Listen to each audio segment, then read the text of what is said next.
감사합니다. 오늘 사무엘 두 번째 시간입니다. 네, 여행 잘 다녀오셨죠? 네, 오시자마자 큰 선물을 또 드리셔서 다음 주부터 저희 방학입니다. 네, 네.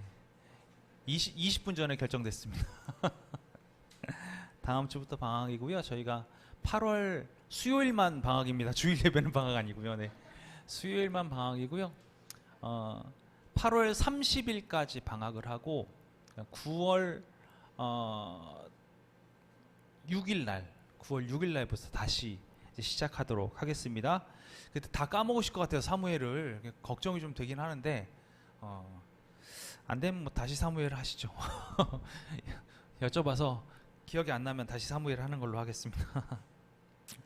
자, 사무엘 저희가 이제 함께 나눴던 것들은 사무엘의 이름에 관해서 저희가 함께 나눴고요. 사무엘의 이름은 한나의 방향에서 봤을 때 하나님께 구하는, 하나님 주십시오라고 구하는 한나의 기도의 입장에서의 사무엘 이름은 하나님께 구함이란 뜻이 되고요.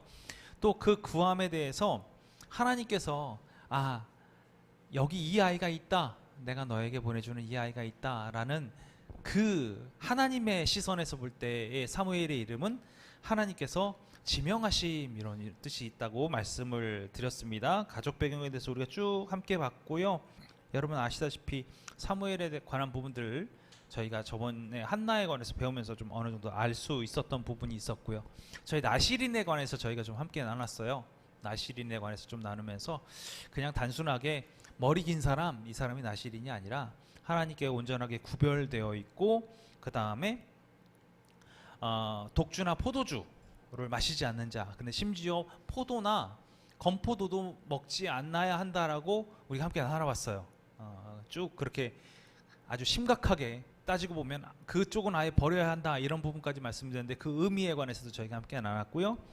그리고 삭도를 대지 않는 자, 뭐 이런 부분들, 머리를 깎지 않는 것, 죽은 시체와의 접촉을 피하는 자, 이런 부분으로 해가지고 나실이라는 게 하나님께 온전하게 구별되어 있어야 되고, 그 다음에 우리 입에 포도주나 독주처럼 우리 입에 즐거운 것들을 우리가 버려야 하고, 삭도를 대지 않음으로써 세상 모든 사람들 가운데서 내가 그 모든 사람의 비판을 받는 그 위치에 있다 할지라도 내가 그리스도임을 드러내고 살아날 수 있는, 모든 사람의 평가를 받는 위치에 있다 할지라도 그곳에서 내가 그리스도인이라는 걸 드러내고 살 수 있는 그 모습이 삭도를 대지 않고 긴 머리를 유지하고 있는 그런 모습이었다라고 말씀을 드렸고요. 죽은 시체와의 접촉을 피하는 자라는 뜻은 뭐냐면 내가 죽을 것에서 멀어지는 거예요. 우리의 삶 가운데서 이것은 내가 소위 얘기해서 이것을 함으로 내가 죽을 수밖에 없는 것들 뭐가 있을까요? 욕심을 부리는 것도 있을 거고요. 우리 삶 가운데서 버려야 할 것들을 바로바로 버려나가는 것, 이것이 죽은 시체와의 접촉을 피하는 자, 즉 나시리는 이런 모습으로 살아야 한다라는 부분에 대해서 저희가 함께 나눴습니다. 2번, 하나님으로부터 사무엘은 소명을 받았죠. 소명을 받았는데 우리가 기억해야 될 게 이겁니다. 하나님의 음성이 들려도 깨닫지 못하는 시대에 사무엘은 살았어요. 심지어 엘리 제사장이 있는 시대를 표현하면서 뭐라고 표현했냐면 소위 얘기해서 하나님의 음성이 들리지 않았다. 엘리는 제사장이라고 말씀드렸잖아요. 엘리가 제사장이면 엘리의 귀에는 하나님의 음성이 들려야 맞아요.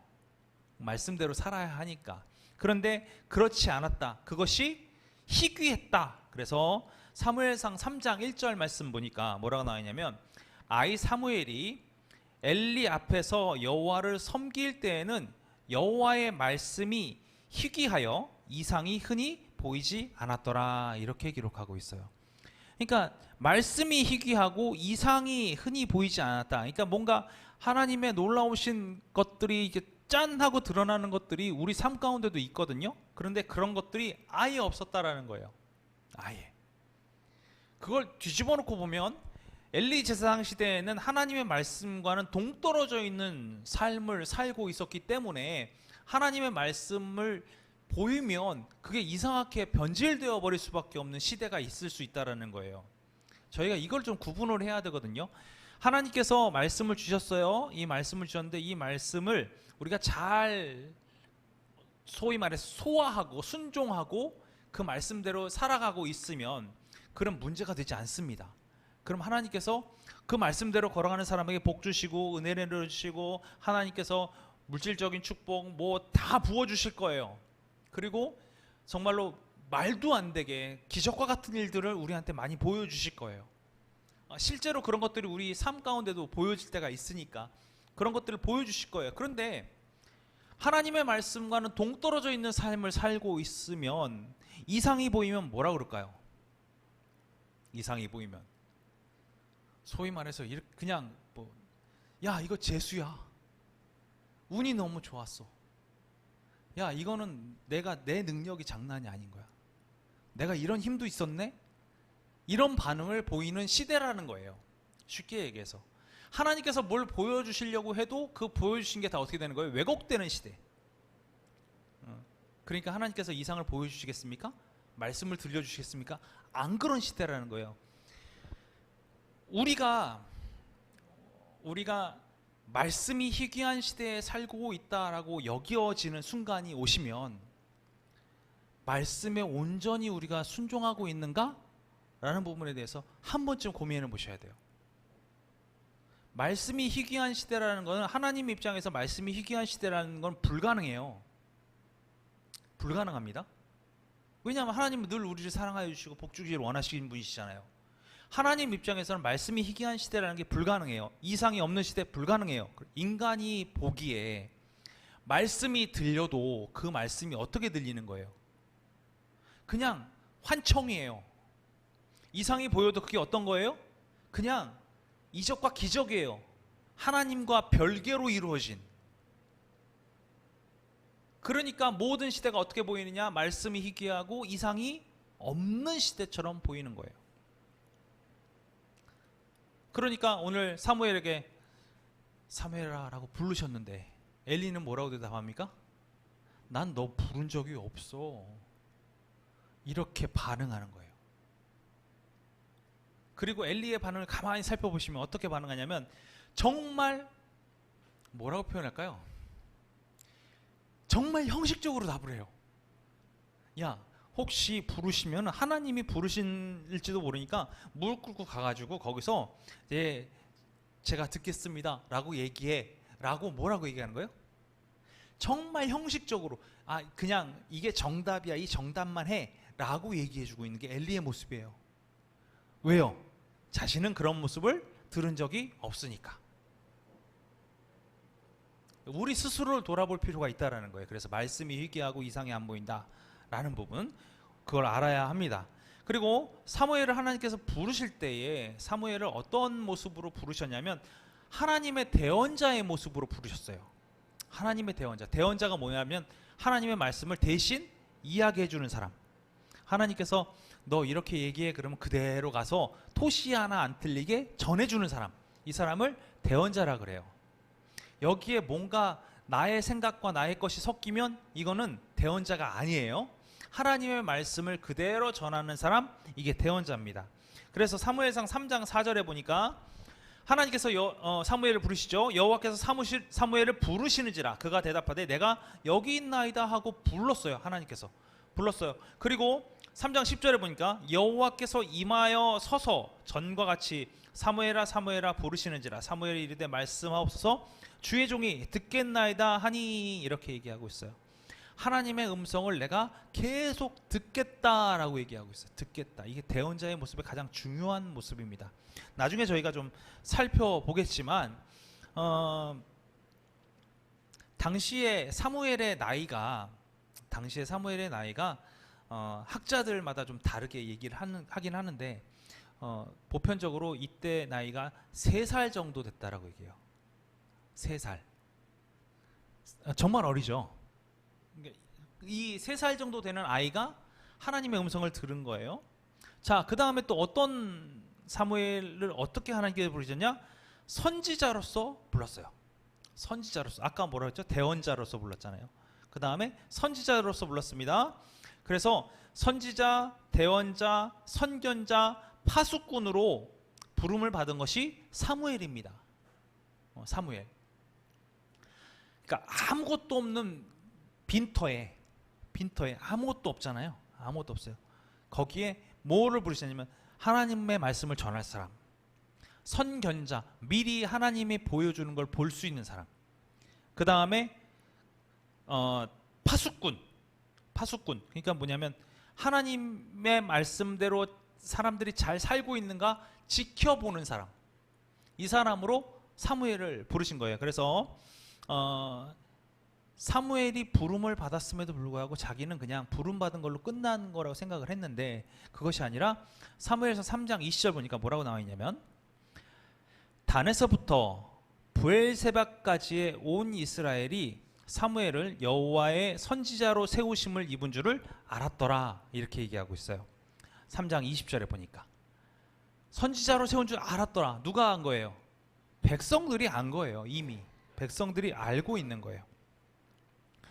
자, 하나님께서는 사무엘을 부르셔서 내 음성을 들어라, 내 음성을 정확하게 전달해야 된다, 내 음성대로 따라 살면 된다 라고 불렀고, 아까 말씀드린 것처럼 모든 사람들이 그를 선지자로 하나님께서 세우셨다는 것을 알았어요. 3살짜리 꼬마애입니다. 3살짜리 꼬마애. 이 3살짜리 꼬마애가 요즘 들어가지고 3살 꼬마애한테 야, 너 저기 편의점 가가지고 뭐 밀가루 하나 하고 음료수 하나 하고 과자 한 봉지 하고 파 한 단 하고 감자 하나만 사와. 그럼 걔가 돈 가지고 가서 그거 사올 수 있을까요? 이게 참 안 될 것 같아요. 제가 생각할 때는 3살짜리 꼬마애면 안 될 것 같아요. 근데 놀랍게도 사무엘은 쭉 하나님께서 말씀해 주셨잖아요. 하나님께서 부르신 바로 주님 제가 여기 있습니다. 저한테 제가 듣겠나이다 하니까 하나님 쭉 말씀해 주셨단 말이에요. 그걸 다 듣고 성경은 뭐라고 기록됐냐? 엘리한테 쫓아가요. 엘리한테 쫓아가서 뭐예요? 너 뭐 들었니? 다 얘기했다 그랬어. 다. 사무엘서 3장 11절부터 18절까지 말씀을 보니까 여호와께서 사무엘에게 이르시되 보라 내가 이스라엘 중에 한 일을 행하리니 그것을 듣는 자마다 두 귀가 울리리라. 하나님께서 얘기해 주시는 거예요. 지금 사무엘에게 내가 엘리의 집에 대하여 말한 것을 처음부터 끝까지 그날에 그에게 다 이루리라. 지금 얘기해 주는 걸 이루겠다고 얘기하신 거예요.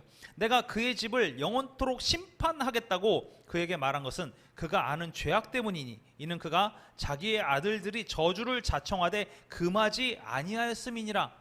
그 두 아들이 제사장으로서 못된 짓을 하고 살았잖아요. 근데 그것을 금하지 않았기 때문에 이 집안을 멸하겠다 이렇게 얘기하고 계신 거예요. 그리고 그러므로 내가 엘리의 집에 대하여 맹세하기를 엘리 집의 죄악은 제물로나 예물로나 영원히 속죄함을 받지 못하리라 하였노라 하셨더라.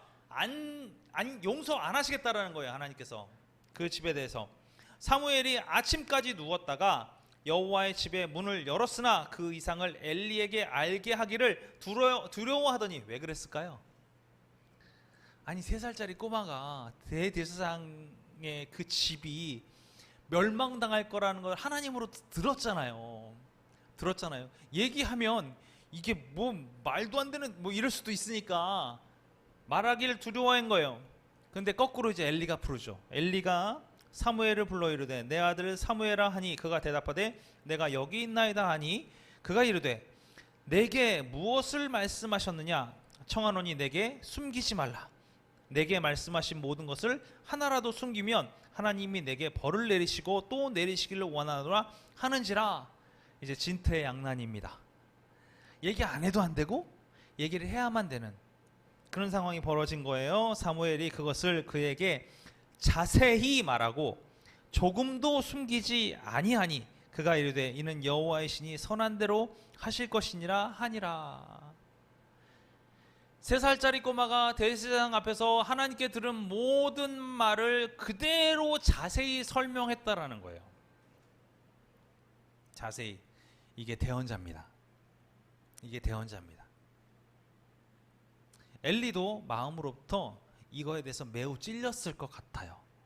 그래서 하나님께서 선한 대로 다 이루실 것 같아 라고 얘기하는, 어쩌면 저는 이 구절이 어떻게 들렸냐면 좀 한탄스럽고 포기하는 한숨 섞인 말처럼 들렸어요. 저는 하나님께 뭔가를 기대하고 있는 그것이 아니라 이미 나에게 멸망이 도착을 했고 이미 그 멸망 때문에 하나님한테 살려주세요 라고 빌어야 함에도 불구하고 그가 이 자신의 아들들에 대한 이야기를 들었을 때 그것을 자기가 해결할 자신이 없는 거예요. 그러니까 이렇게 얘기할 수밖에 없었죠. 그냥 한탄처럼 얘기한 것 같아요.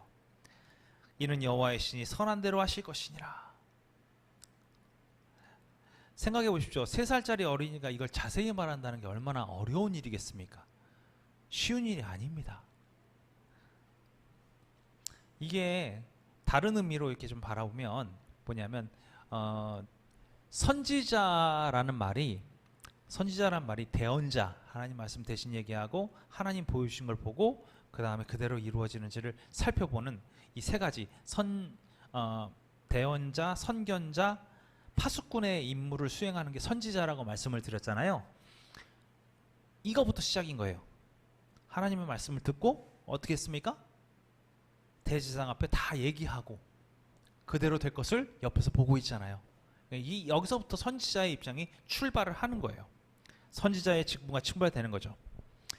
자, 신명기 18장 18절에 모세와 같이 선지자들에게 예언의 직책이 그에게 맡겨졌습니다. 예언의 직책이 맡겨졌다. 하나님의 말씀을 듣고 그 말씀을 그대로 전하는 대언자적 입장도 있지만 예언의 말씀도 그의 입에 두었다라고 얘기하고 있어요. 그래서 신명기 18장 18절 보니까 내가 그들의 형제 중에서 너와 같은 선지자 하나를 그들을 위하여 일으키고 내 말을 그 입에 두리니 내가 그에게 명령하는 것을 그가 무리에게 다 말하리라.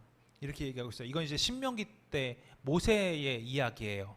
모세의 이야기. 그러니까 모세의 이야기가 내가 그들의 형제 중에 너와 같은 선지자들을 그들 위해서 일으켰다라는 부분이 누구를 세웠다는 거 이제 이 말처럼 예언을 하는 사무엘이 이제 선지자로 세워졌다. 이 얘기가 되는 거죠.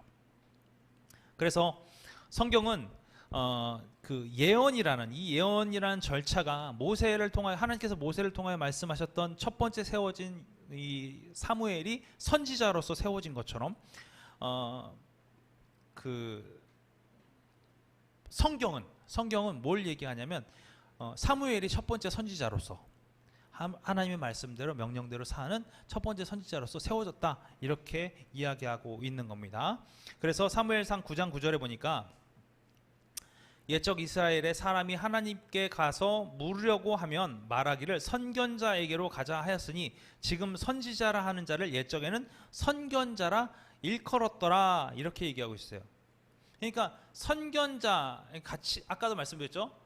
대언자, 선견자 그리고 파수꾼 이 세 가지 역할을 하는 사람이 선지자다. 그래서 이 세 가지 역할을 함께 하고 있기 때문에 사무엘은 선지자로서의 역할을 하고 있다. 그리고 사무엘상 9장 18절하고 19절 보니까요. 사울이 성문한 사무엘에게 나아가 이르되 선견자의 집이 어디인지 청하건대 내게 가르치소서 하니 사무엘이 사울에게 대답하여 이르되 내가 선견자이니라. 너는 내 앞서 산당으로 올라가라. 너희가 오늘 나와 함께 먹을 것이요 아침에는 내가 너를 보내되 내 마음에 있는 것을 다 내게 말하리라 라고 얘기하고 있어요. 성경이 이렇게 얘기하는 건 사울을 이제 왕으로 세울 때의 모습이거든요. 그러니까 사울은 지금 뭐 하고 있냐면 자기 송아지 찾으러 온 거예요.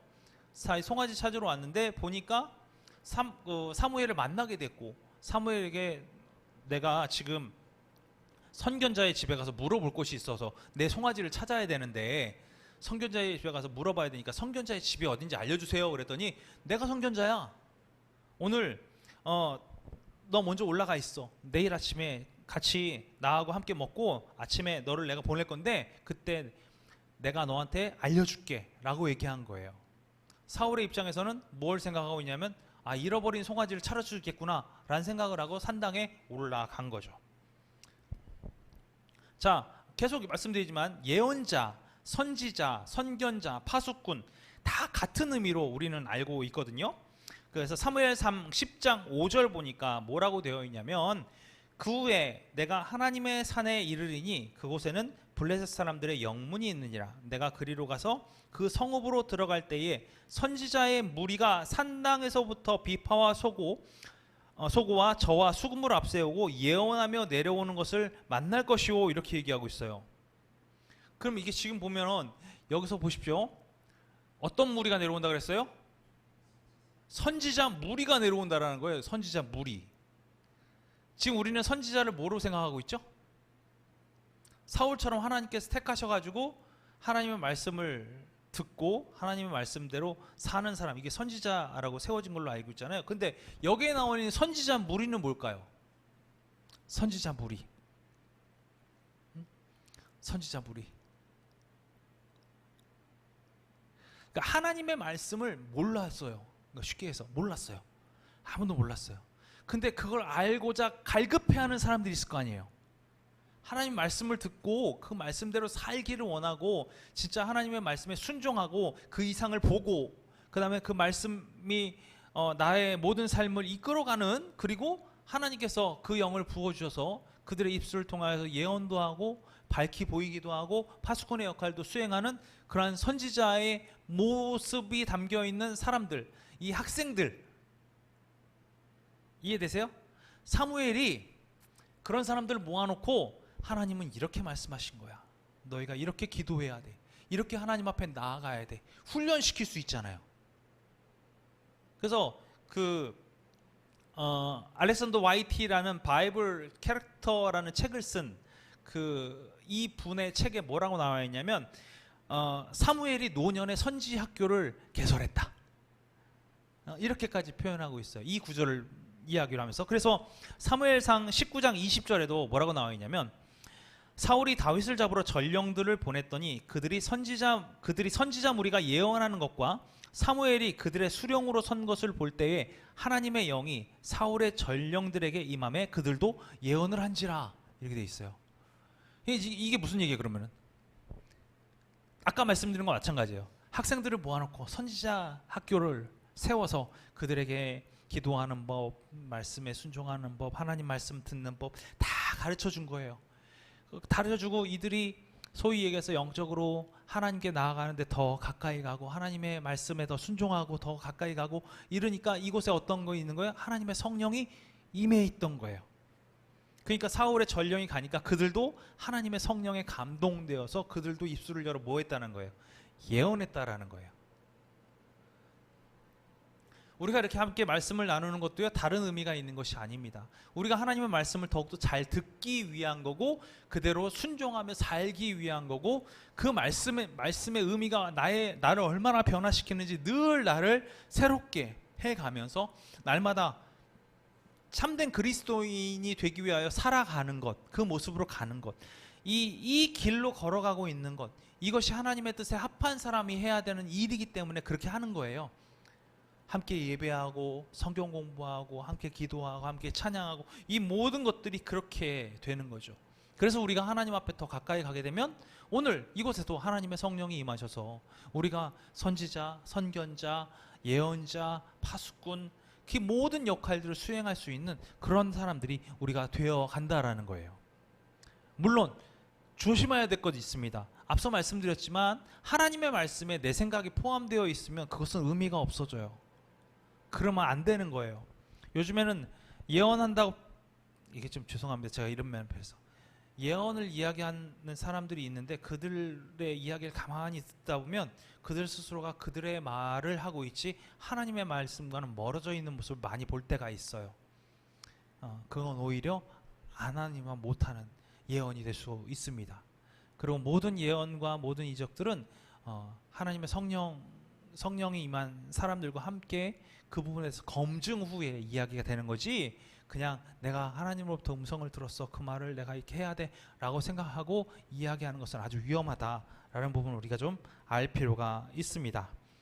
자, 그리고 우리가 쭉 이제 다른 이제 구약 시대의 인물들을 쭉 살펴보겠지만 우리가 소위 얘기해서 선지자라고 불렸던 많은 사람들, 지도자라고 불렸던 많은 사람들, 그리고 시편을 썼던 사람들, 시편 기자들, 그 다음에 성문서를 썼던 성문서 기자들, 그 다음에 오늘 함께 나눴던 사무엘의 선지학교에서 교육받았던 많은 사람들, 이 사람들을 통해서 구약 성경 내내 드러나 있는 많은 은혜가 있다라는 거예요. 구약 성경 내내 하나님께서 이 땅을 얼마나 아름답게 세워가길 원하셨고 이 땅 가운데 어떻게 사람들이 서가길 원하셨는지 정말 많이 드러나고 있다라는 거예요. 그 은혜가 우리 성경 안에서 우리가 많이 찾아볼 수 있게 되었다라는 거죠. 자, 그 다음 넘어가 보겠습니다. 네 번째, 중보자로서의 사무엘. 오늘 여기까지 하면 좋을 것 같아요. 중보자로서의 사무엘. 선지자는 앞서 말씀드린 대로 뭐 했죠? 하나님의 말씀을 듣고 그대로 얘기했어요. 그리고 선견자, 하나님께서 미리 보여주셨으니까 너희 이렇게 살면 너희들 망해, 하나님께서 너희 벌하실 거야 라는 부분을 말할 수 있게끔 미리 보여주셨어요. 그리고 그렇게 얘기했기 때문에 그들이 하나님의 뜻 가운데 잘 온전하게 살고 있는지에 대해서 늘 옆에서 뭐 했습니까? 지켜봤어요. 우리는 선지자의 모습만 생각을 하고 있거든요. 그런데 사무엘의 모습 중에서는 어떤 모습이 있냐면 중보자의 모습이 있습니다. 중보자, 남을 위해서 먼저 기도해 줄 수 있는 사람, 중보자의 모습이 있는데 사무엘상 7장 5절에서 8절까지 보니까요, 사무엘이 이르되 온 이스라엘은 미스바로 모이라. 내가 너희를 위하여 여호와께 기도하리라 하매. 누구를 위해서요? 이스라엘을 위해서 내가 중보하겠다 라고 얘기하고 있는 거예요. 그들이 미스바에 모여 물을 길어 여호와 앞에 붓고 그날 종일 금식하고 거기에서 이르되 우리가 여호와께 범죄하였나이다 하니라. 사무엘이 미스바에서 이스라엘 자손을 뭐 한다고요? 다스렸다. 통치자의 모습이에요. 다스렸다. 중보자의 모습, 그 다음 어떤 모습이 나온 거예요? 통치자의 모습.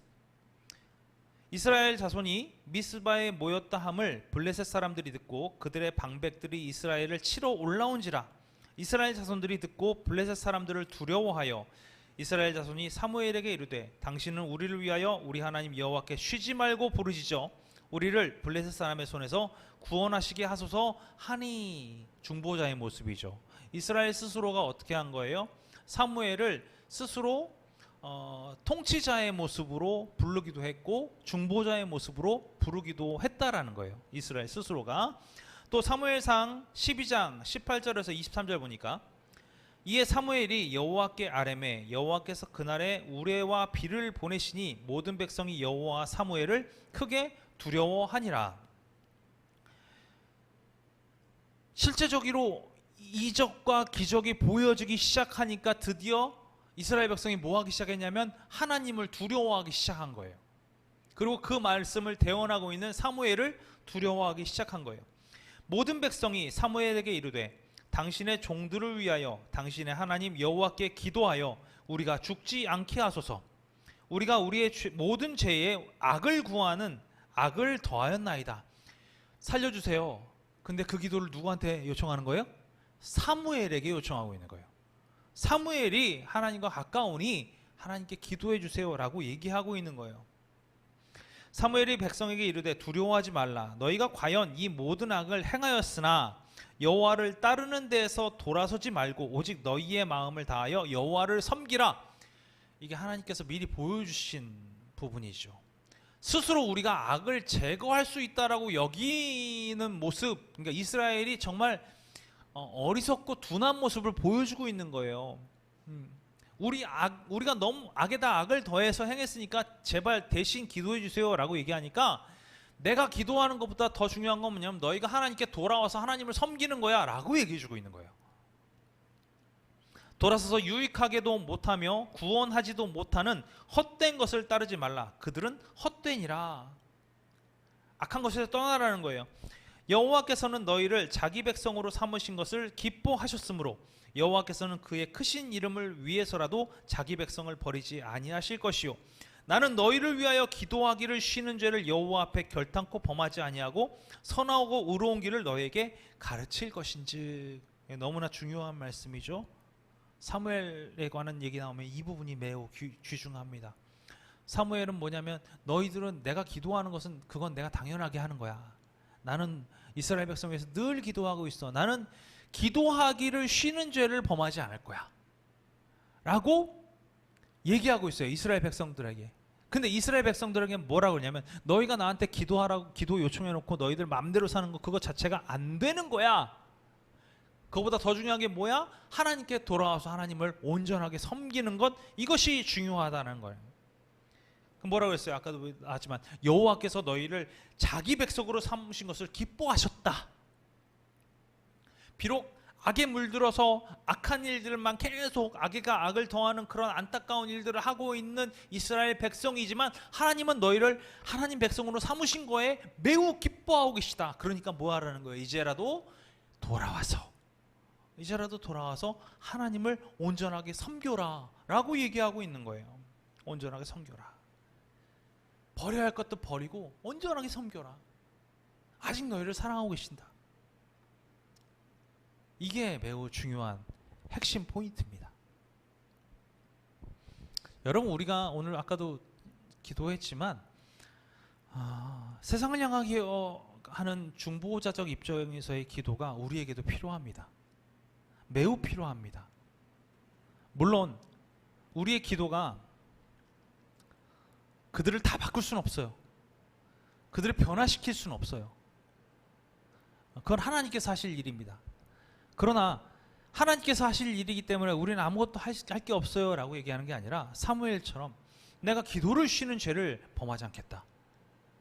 기도를 쉬는 죄를 기도 안 하는 게 스스로 사무엘은 뭐라고 얘기냐면 죄라고 얘기하고 있는 거예요.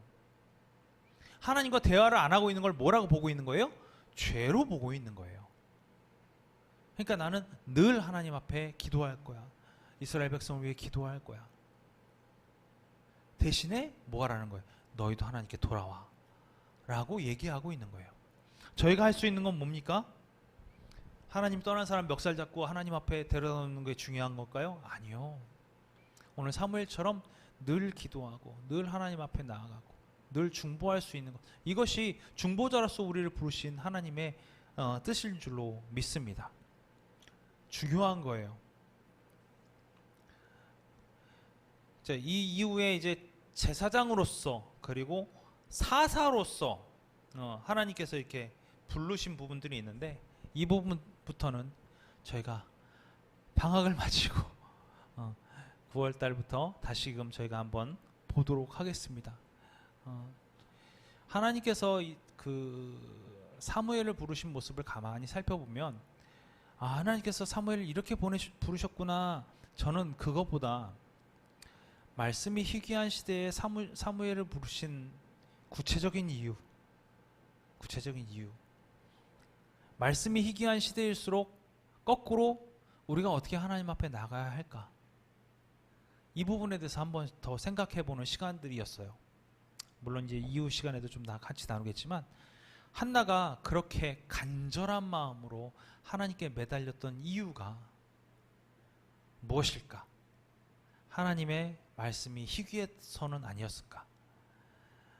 하나님께서 사무엘을 부르신 구체적인 이유가 무엇이었을까? 하나님의 말씀과 이상이 세상 사람들로 하여금 무시당하고 아무것도 아닌 것처럼 보이는 그런 시대의 풍습 때문에 그런 것은 아니었을까? 특히 저 같은 경우에는 혹시 제가 우리 자녀들을 잘못 가르치고 있는 것이 있다면 어떻게 해야 될까?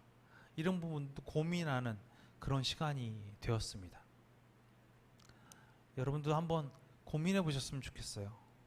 사무엘서 우리 저희가 앞부분을 좀 살펴보고 있는데 사무엘서 앞부분을 보면서 하나님 앞에 우리가 온전하게 서 있는 모습은 어떤 모습일까? 하나님 앞에 온전하게 자녀들을 위해서 기도하는 모습은 어떤 모습이었을까? 하나님 앞에 온전하게 무릎 꿇고 나가는, 늘 기도하는 우리들의 모습은 어떤 모습일까? 이런 부분들 한번 생각해 보시면서 방학 잘 보내시고요. 방학 잘 보내시고 그때도 우리 행복한 교회 모든 교인분들은 기도를 쉬는 죄를 범하지 않는 저와 여러분들이 되었으면 좋겠습니다. 기도하겠습니다.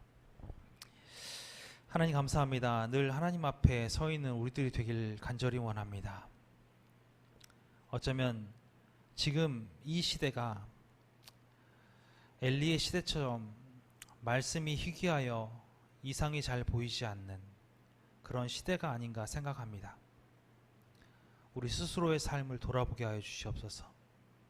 그럴 때일수록 주님을 더욱더 찾고 주님을 향하여 달려나갈 수 있는 우리들이 되게 인도하여 주시옵소서.